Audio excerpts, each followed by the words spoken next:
Bismillahirrahmanirrahim. Sebelum masuk, bagi rekan-rekan juga yang nanti Juni ya, untuk Mei ini saya nggak umroh. Harusnya tanggal 21 saya berangkat, tapi ada sesuatu yang nggak bisa saya tinggal sehingga nanti yang berangkat Jadi untuk bulan ini saya full nih, tidak terpotong umroh. Harusnya ada agenda tanggal 21, tapi ada sesuatu yang harus saya selesaikan di Indonesia sehingga nggak bisa ditinggal. Terus si Amis ya, baru berangkat lagi tanggal 22 Juni. Nah, Bapak Ibu yang tanggal 22 Juni itu hari liburan anak-anak. Jadi kalau ada rezeki nanti bisa berangkat sama saya bareng. Kumpul di Masjidil Haram kalau ingin gratis. Jadi kalau ingin gratis kumpul di Masjidil Haram. Tapi kalau ingin pergi dari sini bareng, satu hotel bareng, makan bareng, ibadah bareng, dan nanti kita berangkat tanggal 22. Sekarang sudah ada 2 bis. Nah, tapi kita buka program 1 bis lagi. Jadi kalau ada yang ingin ikut, jadi kita bawanya berangkatnya 3 bis. Ya, seneng loh 3 bis. Ya, untuk ada yang lain Bu ya. Pak Amnya nggak bisa di cloning 1, tapi nanti ada pendamping-pendamping lain. Di teman-teman bisa ikut dengan saya tanggal 22 Juni. Nah masih ada kuota, kita buka 1 bis lagi, sekitar 40 orang. Sekarang sudah ada 2 bis ya. Ini musim liburan, bisa ada teman, saudara gitu mau ikut ya.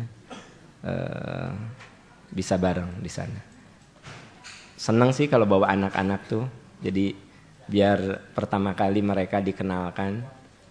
Bukan tur ke Hong Kong, bukan tur ke Eropa, bukan tur ke Cina. Tapi yang pertama kali kita kenalkan tuh ke Masjidil Haram, Masjid Nabawi. Mereka lihat Jabal Uhud itu seperti apa, Arafah itu seperti apa, Muzdalifah itu seperti apa. Dibagi rekan-rekan yang belum diberi rezeki sama Allah, mudah-mudahan dibukakan rezekinya. Ya, diberi kesehatan, kesempatan. Bagi yang sudah ada rezeki, ya, tong dicepeng wae, ya, cepet daftar. Sebab kalau dicepeng wae teh kita sok dipakai beli tas, beli mobil, beli apa.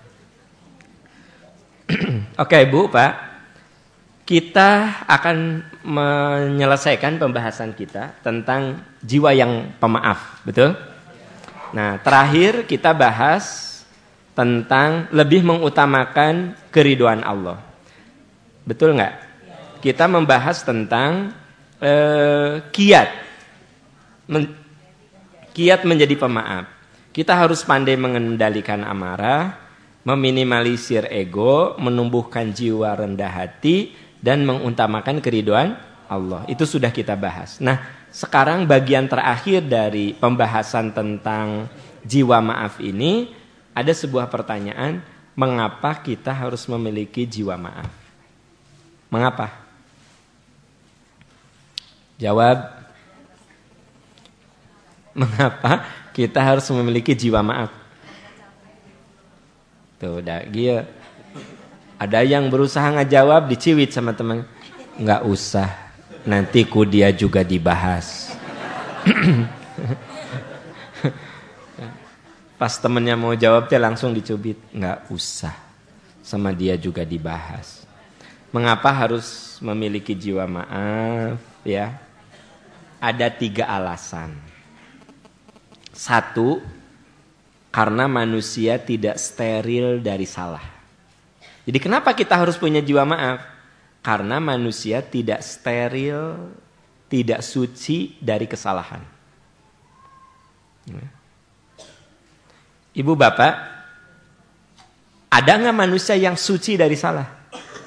Nggak ada. Jawabnya jelas.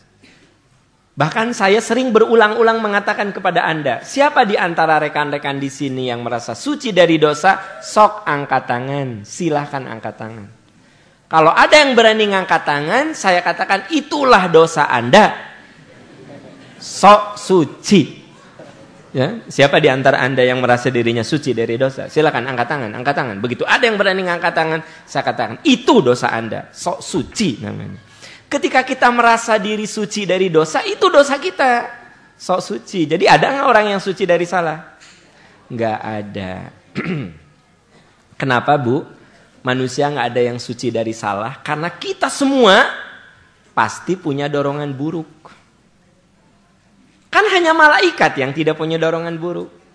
Kalau malaikat itu dorongannya hanya satu, baik saja.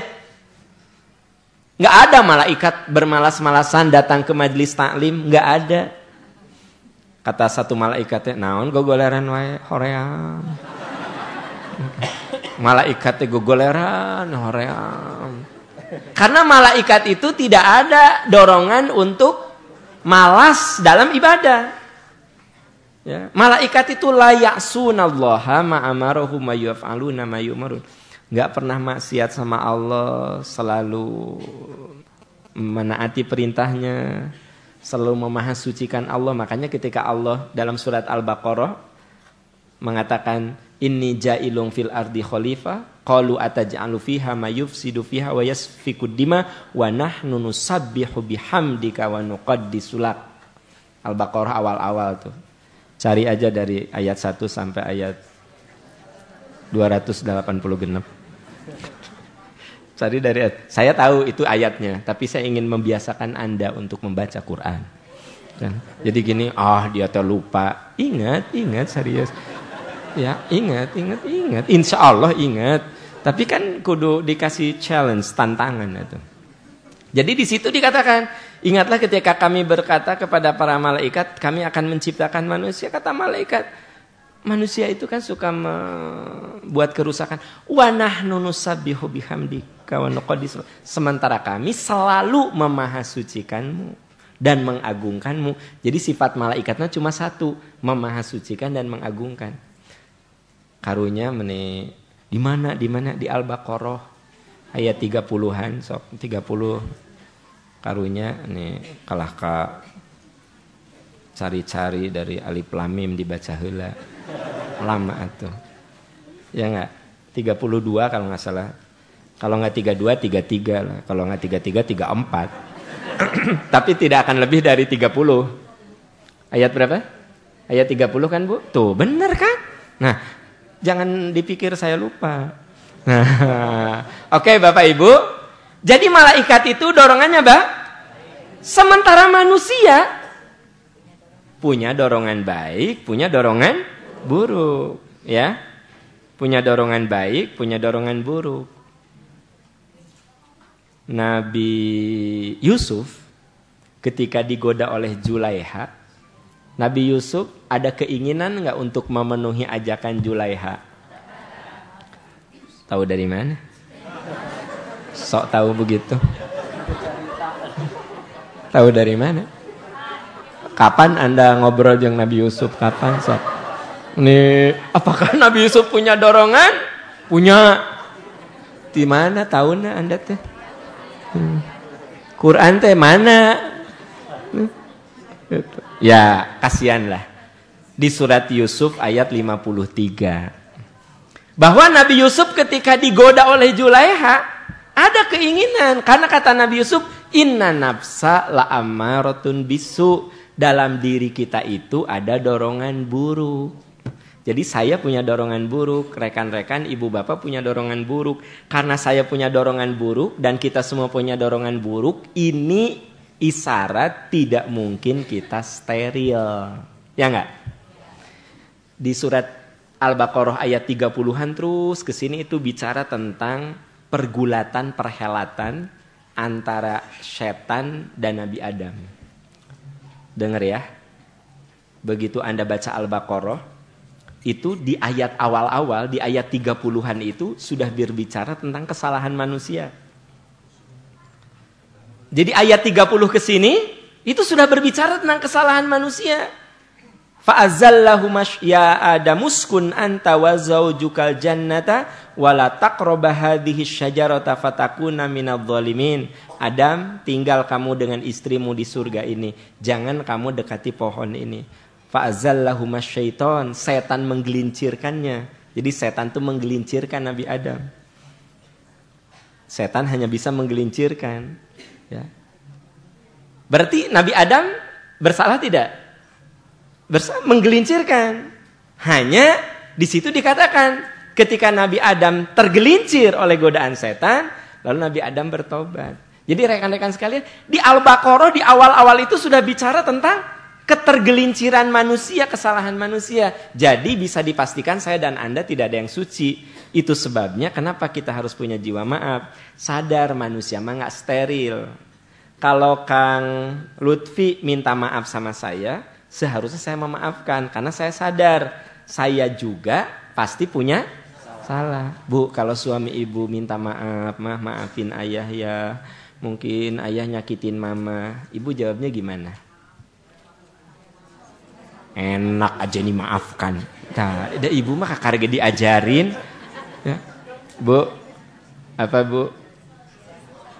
Gini ini misalnya saya teh perempuan, ibu teh saya teh suami ibu, oke? Ibu teh istri saya, maafin aku ya. Aku suka nyakitin mama, aku minta maaf. Jawab. Jawab. Mau memaafkan saja mikir kayak mamah istikharah dulu. Apakah ini memang perlu dimaafkan? Bu, kalau ibu sadar, aduh suami aku minta maaf, langsung ibu katakan, ayah, mamah juga minta maaf. Mamah yakin, mamah juga banyak berbuat salah sama ayah. Gitu atuh. Mah, maafin ayah ya. Iya, aku mamah dimaafkan. Jadi kalau ku mamah dimaafkan, kesannya ibu teh bukan, ibu kesannya suci. Iya ayah, mamah maafkan semaaf-maaf. Aku maafkan. Bu, kalau ibu udah baca ayat ini mah ayah minta maaf ya. Iya ayah, mamah juga minta maaf. Mamah juga sebagai manusia banyak salah, hanya bentuk kesalahannya beda. Ayah mah selingkuh, kesalahan teh ari mamah mah rajin balanya. Gitu. Jadi kan suami ibu teh selingkuh, minta maaf, maafin ya gitu. Ibu bilang gini, iya ya, mama maafin. Mama juga sebagai manusia banyak berbuat salah. Mungkin saja ayah melakukan itu karena kekeliruan mama. Mungkin mama tidak menjadi wanita yang sejuk di mata ayah. Mungkin mama belum menjadi wanita terbaik di mata ayah sehingga ayah masih mencari wanita-wanita lain. Tong seserian gitu. Jadi jangan gini, maafin ayah ya, ayah nyakitin. Ya iya dah ayah mah, kapan ayah tidak nyakitin mama? Kapan? Sejak nikah sampai sekarang selalu nyakitin. Ya. Cuma tobat sambil minta maaf. Bu. Jadi ibu, bapak sama gitu. Bapak sama. Ayah maafin mama ya. Iya mam, papa juga minta maaf. Papa juga sudah berusaha lah. Ya, tapi yakinlah ayah juga punya kesalahan. Udahlah kita saling memaafkan. Kita buka lembaran baru gitu. Sudah buka lembaran baru, tamat, buka lembaran baru lagi. Gitu. Fakta ya. Ya pokoknya gitulah. Mengasih contoh lain tapi sensitif. Nah, saudara-saudara sekalian, oleh sebab itu manusia mah harus punya jiwa maaf. Kenapa? Karena manusia tidak steril gitu. Misalnya di jalan nih, ya kan gitu. Ya. Terus orang berbuat salah, nyalip teh bukan dari kanan, dari kiri, sampai mau nyerempet, ya. Terus, maaf Pak, gitu. Ya, gitulah ya. Maaf Pak, maaf, neuleuh sih ah. Nah, gitu. Udah nama, karena kita juga sebagai manusia mungkin salah. gitu. Ya Bu ya. Satu saat pembantu ibu teh bikin nasi goreng. Pas dirasa teh ibu amis pisan. Ibu maaf, saya pikir garam, ternyata gula. Terus saya pikir itu teh Bu minyak ini minyak bukan, saya mah gak pernah pakai minyak goreng bikin nasi goreng mah. Minyak olive oil loh, olive zaitun, minyak jalantah apa sih? Jalantah ameh raos tilas jalantah ieu cenah peda. Ari bikin nasi goreng mah zaitun atuh. Ya. Da, Bu, pembantu teh bikin nasi goreng. Pas dicoba teh, Gusti eta mah jiga kolak atuh. Jadi pas dimakan teh ya kayak kue lapis legit. Bi, kadia Bi, ieu teh nasi goreng. Mohon. Ini manis-manis teh. Iya ibu maaf, saya pikir itu teh garam, ternyata gula. Terus saya kasih minyak zaitun, saya pikir minyak zaitun, ternyata eta teh madu. Ya kan? Tah, Bu, kalau ibu punya jiwa maaf mah, kadia Bi. Tah, madu mah kieu bentukna teh madu. Mun zaitun mah ieu. Tah uyah mah ieu wadahna ge beda, butut uyah mah. Tah gula sama ini. Ibu teh jelasin, jangan gini. Ya Allah, teu neuleu. Maknya teh enggak bisa ngebedain kamu teh. Ini zaitun, ini madu. Tah, Bu, ibu kudu sadar sebagai manusia pembantu teh mungkin salah. Emang ibu kalau bikin nasi goreng selalu enak? Pernah suami istri mabok semua kan gitu. Jadi intinya bahwa kalau orang lain berbuat salah, maafkan karena manusia itu tidak ada yang suci, nggak ada yang steril. Kita juga hanya pada saat itu posisi kita benar, posisi dia salah. Tapi sangat mungkin suatu saat posisi kita salah, dia yang benar gitu. Jadi Bu mau memaafkan suami tidak? Ibu mau memaafkan suami tidak? Makasih. Lanjut ya. Mau nanti menikah paksa? Nih, mau? Ya Bu. 2. Kenapa kita harus mengapa kita harus punya jiwa? Yang kedua, karena kita harus meneladani jiwa maaf Rasulullah. Kita harus meneladani jiwa maaf Rasul. Bapak Ibu, Rasul itu teladan kita kan? Jiwa maaf beliau tuh luar biasa. Bu, Rasulullah ketika di Makkah ya Pak ya, itu sering Rasul tuh disakiti. Bukan fisik saja. Istrinya Abu Lahab, Ummu Jamil, kalau ketemu Rasul tuh wajah Rasul teh diludahi. Hak dah gitu. Hak dulu, hak dah. Bukan dah gitu, bukan. Hak dah. Karena Rasul itu kan keponakannya kan?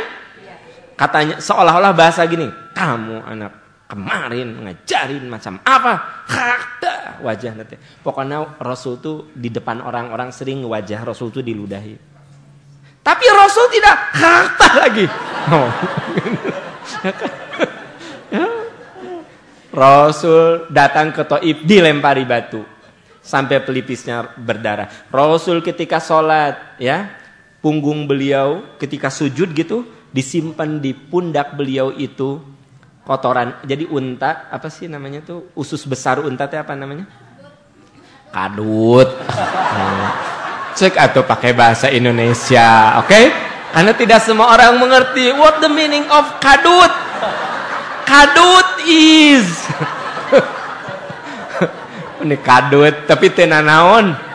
Kasihan yang tidak tahu. Jadi Rasulullah ketika sujud, orang-orang kafir Quraisy meletakkan kadut di punggung Rasul. Kadut itu usus besar Bu, namanya bahasa Indonesianya usus besar kan? Kadut pisan atuh. Ya jeroan. Nah, Bu, kotoran unta. Jadi Rasul tuh sampai mau bangkit dari sujud susah. Datang Abu Bakar, ditolong sama Abu Bakar. Tapi begitu Rasul menundukkan kota Mekah, Fathu Makkah, penduduk Mekah takut karena mereka sadar betul perbuatan mereka kepada Rasul dan pengikut nanti sangat jahat. Ya, mereka berpikir, wah, Muhammad dan teman-temannya pasti membalas. Mereka ketakutan.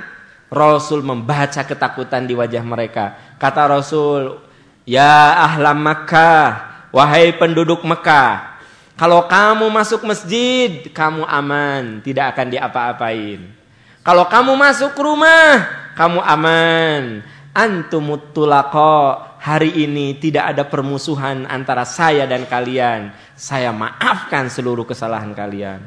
Langsung penduduk Mekah berbondong-bondong masuk Islam. Kata mereka, bener nah, iya mah bener Nabi, bener gitu. Ya kan? Mun urang mah meureun. Kalian dulu menyakiti saya, sahabat, bunuh. Gitu. Bunuh. Ya, yang pernah meludahi sebelum dibunuh, ludahi dulu. Yang pernah nyimpen kadut sebelum dibunuh, kasih kadut dulu.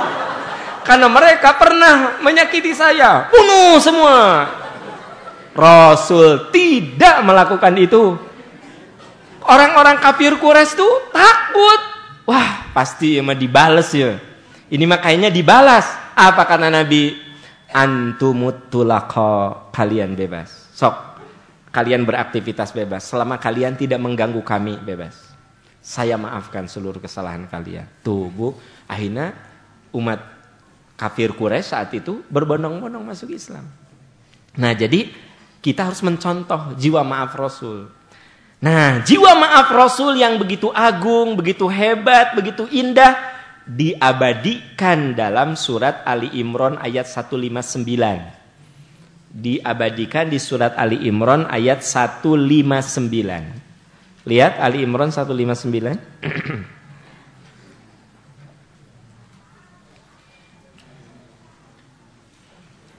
Ada? Coba dilihat Bu. Ali Imran 159. A'udzu billahi minasyaitonir rajim. Fabima rahmatin minallahi lintalahum walau kunta faddan ghalidhal qalbi lan faddu min haulik fa'fu anhum wastaghfir lahum wasyawirhum fil amr fa idza azamta fatawakkal 'ala Allah innallaha yuhibbul mutawakkilin. Karena rahmat Allah, kamu berlaku lemah lembut terhadap mereka. Kamu berlaku lemah lembut terhadap mereka. Seandainya kamu kasar dan seandainya kamu bersikap keras dan berhati kasar, tentu mereka menjauhkan diri darimu. Karena itu, maafkan mereka, mohonkan ampunan untuk mereka, dan bermusyawarahlah dengan mereka dalam urusan. Kemudian apabila kamu telah membulatkan suatu tekad, bertawakallah kepada Allah, sesungguhnya Allah mencintai orang-orang yang bertawakal. Ayat ini menurut Anda indah? Indah. Jadi kita kudu lembut, lemah lembut, tidak kasar. Bu, ke suami lembut. Ya. Daripada suami ibu disiram dengan dengan air keras ya dikompres saya ku cai es. Ibu kesel banget sama suami, ibu siram suami ibu dengan air keras atau air panas. Dia marah tidak? Marah. Dia dendam tidak? Daripada gitu, ayah bobo ku mamah dikompres. Ame damang sok bobo kompres dipencetan, diusapan gitu sok ayah. Ya, dia udah akhirnya mah luluh hatinya. Ya, gitu. Jadi contoh sikap Rasul, karena rahmat kamu berlaku lembut terhadap, sekiranya kamu keras dan kasar. Jadi artinya Allah tuh nggak suka kepada orang-orang yang keras, kasar gitu ya. Itu. Jadi kita teh kudu dengan kelembutan. Ya. Paham, saya pengen ngaji, tapi sehari-hari saya mah belum berkerudung. Gimana? Ya boleh atuh teteh sok ngaos. Asal nganggo acuk we. Acuk. Pamit nganggo acuk abdina teu tiasa ceramah. Kan paham, saya pengen ngaji tapi saya belum berkerudung. Boleh, ayo ikut ngaji dengan saya. Ya. Yang penting teteh pakai baju kan pakai atuh pakai. So, kalau teteh nggak pakai baju saya nggak bisa ceramah. Tapi kerudung gimana? Ya teteh pakai kerudung sok henteu gitu naon. Lembut. Ulah ieu mah begitu ceramah bismillahirrahmanirrahim. Anda nggak pakai kerudung ya? Anda mau ngaji apa ke bioskop? Anda mau ngaji apa ke bioskop? Hargai dong. Ini pengajian, bukan bioskop. Yang merasa tidak berkerudung, keluar. Bu, langsung keluar ayat. Menurut hemat saya, Nabi tidak berlaku begitu. Tidak. Ada orang Arab gunung teh orang kampung, masuk masjid, pipis, di ujung masjid, gitu kuat, murun Ya Rasul sedang menyampaikan ceramah di depan para sahabat. Kabayang nggak? Datang, langsung sahabat berdiri, disiksa sekuain. Oh gitu. Sahabat kesel kan? Langsung mereka mau mukul. Kata Rasulullah, mahlan. Kalam, antep kan. Sina saya belakan antep. Kabayang, jebrot, wah. Jadi malah muncrat kan itu kan dia. Kan gitu. Kabayang nggak? Bu Pak, kalau dulu masjid itu jangan dibayangkan seperti sekarang ada karpet, ada keramik. Jangan. Masjid zaman baheula mah bawahna teh pasir. Boro-boro baheula sekarang masih banyak kan rumah yang bawahna tanah. Tinggali di Garut masih aya itu. Si Amis yang nggak ada teh. Nah. Pak Bu, boro-boro zaman Rasul, zaman sekarang ada kan rumah yang di kampung gitu, bawahnya teh nggak pakai kayak tanah aja gitu loh, jeung hayam bareng. Nah, hayam didinya, kandang teh, bumi didinya. Dulu 14 abad yang lalu dong, bayangkan Anda 14 abad yang lalu, masjid tuh dikasih tanda, bawahnya itu pasir. Orang Rasul lagi ngasih ceramah, tiba-tiba ada orang kampung datang, tekuat berenang di juru. Sahabat teh marah. Sok ayeuna mun aya nu pipis, jamaah teh kurang ajar eta orang. Wah kan. Tapi apa kata Rasul? Biarkan. Nah, karunya cenah sina sae heula antu. Si orang teh kalem we saeb ya beres. Udah gitu teh Rasul mengatakan kepada para sahabat, coba ambil seember air, sini. Kamu itu tuangkan ke tempat bekas kencingnya. Kan Bu nggak bisa dipel atuh dah. Dipel kumaha? Dia pipis di pasir. Kumaha tuh cara ngebersihinnya? Nggak usah digali, dipel. Nggak usah. Air itu ditumpahkan ke situ. Ya. Orang itu lihat kan? Hah? Lalu kata Nabi, sini. Ini masjid. Ya. Tempat ibadah. Harus dijaga kesuciannya. Kalau kamu pipis, jangan di dalam masjid. Tuh, di hadapan tangkal. Tuh, ya. Gitu. Ini mah masjid.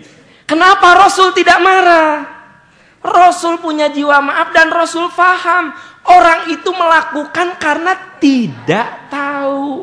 Dia pikir segala pasir bisa dipipisi. Ya kan? Nah, Bu, Pak, anak melakukan salah, jangan dulu marah. Boleh jadi itu tidak tahu. Pembantu melakukan kesalahan, jangan dulu marah. Boleh jadi itu tidak tahu.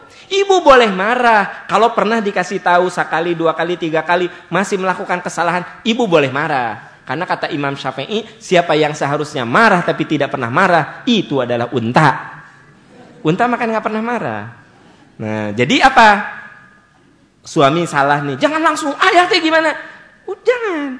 Kasih pengertian dulu. Jangan-jangan suami ibu teh nggak ngerti. Istri kita salah Pak, ya gitu. Jangan langsung ditegur. Jangan-jangan nggak ngerti, gitu. Ya. Atau mungkin menurut Bapak salah, padahal bener. Misalnya Bapak mau ke undangan. Begitu pergi Bapak berlihat di undangan baru kaget. Ternyata kerudung istri teh riseknya luar biasa. Bapak marah, "Mama, nggak sopan ini mau ke undangan. Kok kerudungnya risek sih?" Apa kata istri Bapak? "Emang modelnya." Hari ayah, ini model modern. Ya. Bener loh Bu. Sekarang mah ada kerudung ini. Kusutnya risek kusut. Saya juga baru tahu dari anak saya. Mau kuliah teteh, kerudung teh risep. Model, gitu. Oh, model ya udah. Teteh, eta kerudung risep. Model Papa. Mahal itu Zara. Oh gitu. Pernah lagi kerudung anak saya teh menyon. Menyon. Teh, sini sayang, lihat Papa. Kan saya duduk di belakang, dia ke kampus, saya ke kantor bareng gitu. Teh, kerudung kamu teh menyon. Menyon apa? Emang sengaja. Emang sengaja. Model. Jadi ternyata saya nggak boleh marah. Tegur, teh, kerudung teh asa menyon. Emang bener, model. Bari kieu karena BBM, model. Ya. Bari kieu apa? Teteh tadi lihat Pak. Kok kerudung teh asa menyon? Apa? Model. Teman-teman juga begini. Jadi saya nggak boleh marah. Jadi kita tuh ternyata jangan marah dulu, ya. Rasul juga begitu. 3. Kenapa kita harus punya jiwa maaf? Karena kita harus belajar pada sifat pemaafnya Allah. Ibu bapak, Allah tuh maha pemaaf tidak? Allah tuh maha berkuasa, tapi jiwa maaf Allah tuh sangat luas. Masa Allah yang maha pemaaf tidak kita Kita harus belajar kepada jiwa maafnya Allah. Ya, Bapak Ibu, sebesar apapun dosa yang kita lakukan, kalau kita taubat dan minta maaf apa? Allah ampuni. Ini dijelaskan dalam surat Az-Zumar ayat 53. Surat Az-Zumar ayat 53.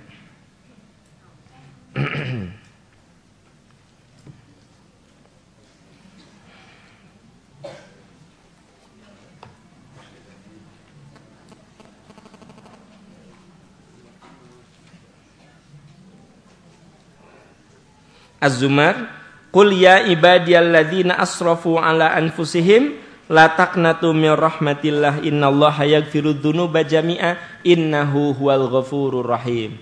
Katakan kepada hamba-hambaku yang pernah terjerumus dosa, jangan kamu putus asa dari ampunan Allah. Surat Az-Zumar itu surat 39, Bu. Jangan kamu putus asa dari ampunan Innallaha yaghfirudz dzunuba jami'a. Allah akan ampuni dosa-dosamu seluruhnya. Apa katanya, Bu? Pak? Aku akan ampuni dosa-dosamu seluruhnya. Innahu huwal ghafurur rahim. Sesungguhnya Allah Maha Pengampun, Allah itu Maha Kuasa, Maha Memiliki, Maha Mencipta. Tapi ketika hambanya berbuat salah, Allah maafkan. Masa kita yang juga manusia suka berbuat salah, orang lain minta maaf, tidak kita? Takabur bener, sombong bener. Kalau Kang Lutfi ini minta maaf sama saya, lalu saya bilang sorry ya, saya kudu memaafkan kamu. Sampai kiamat tidak akan saya maafkan. Berarti saya orang apa? Sombong. Allah saja yang menciptakan kita, yang mengatur kita. Ketika hambanya salah dan si hamba itu minta maaf, innallaha yaghfiru, Allah ampuni seluruh dosanya, selama si hamba itu mohon ampun. Jadi kenapa kita harus punya jiwa maaf? Karena kita belajar dari sifat pemaafnya Allah. Jadi kita harus punya jiwa maaf karena manusia tidak steril dari salah. Kita harus punya jiwa maaf karena orang beriman itu harus meneladani jiwa maafnya Rasul. Kita harus punya jiwa maaf karena kita harus belajar pada jiwa pemaafnya Allah. Allah saja yang maha berkuasa dan Allah itu maha steril, maha suci dari kesalahan. Allah maafkan kesalahan kita. Masa kita orang yang kadang-kadang berbuat salah, berbuat dosa, tidak memaafkan kesalahan orang? Betapa takaburnya kita. Oke, Mojang Bapak Ibu, ya. Insya Allah pekan depan kita bertemu lagi. Kita akhiri dengan doa kafaratul majlis. Subhanaka Allahumma wa bihamdika asyhadu an la ilaha illa anta astaghfiruka wa atubu ilaik. Walhamdulillahirabbil alamin. Assalamualaikum warahmatullahi wabarakatuh.